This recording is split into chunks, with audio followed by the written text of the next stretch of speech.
जीवन का दर्पण। एक दिन जब ऑफिस के सभी कर्मचारी ऑफिस पहुंचे, तो उन्हें दरवाजे पर एक पर्ची चिपकी हुई मिली। उस पर लिखा था, कल उस इंसान की मौत हो गई जो कंपनी में आपकी प्रगति में बाधक था। उसे श्रद्धांजलि देने के लिए सेमिनार हॉल में एक सभा आयोजित की गई है। ठीक 11 बजे श्रद्धांजलि सभा में सबका उपस्थित होना अपेक्षित है। आपने एक सहकर्मी की मौत की खबर पढ़कर पहले तो सभी दुखी हुए, लेकिन कुछ देर बाद उन सब में ये जिज्ञासा उत्पन्न होने लगी कि आखिर वह कौन था जो उनकी और कंपनी की प्रगति में बाधक था। 11 बजे सेमिनार हॉल में कर्मचारियों का आना प्रारंभ हो गया। धीरे धीरे वहां इतनी भीड़ जमा हो गई कि उसे नियंत्रित करने के लिए सिक्योरिटी गार्ड की व्यवस्था करनी पड़ी। लोगों का आना लगातार जारी था। जैसे जैसे लोगों की भीड़ बढ़ती जा रही थी, सेमिनार हॉल में हलचल भी बढ़ती जा रही थी। सबके दिमाग में बस यही चल रहा था, आखिर वो कौन था जो कंपनी में मेरी प्रगति पर लगाम लगने पर तुला हुआ था।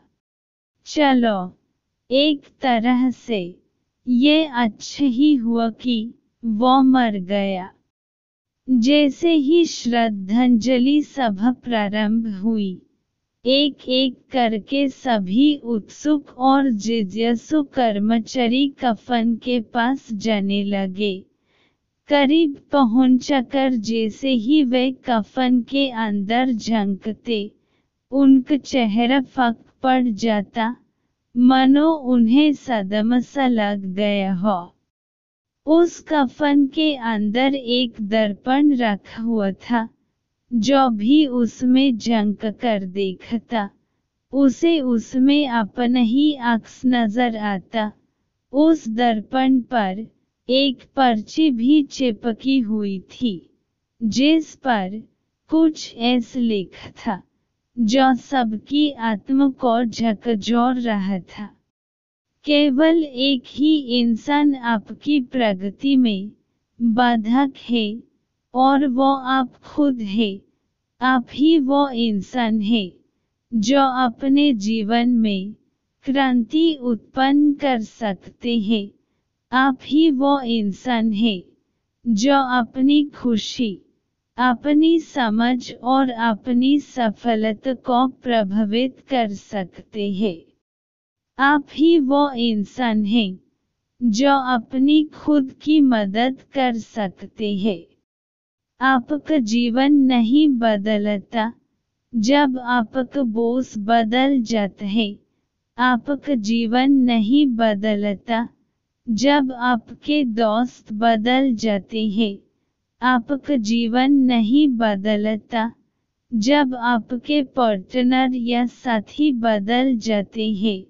आपका जीवन तब बदलता है जब आप खुद बदल जाते हैं। जब आप अपने खुद के विश्वास की सीमा को लंघकर उसके पार जाते हैं।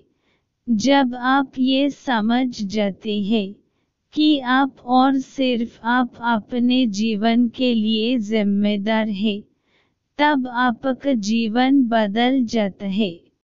सबसे महत्वपूर्ण रिश्ता जो आपका किसी के साथ है, वो आपका खुद से है।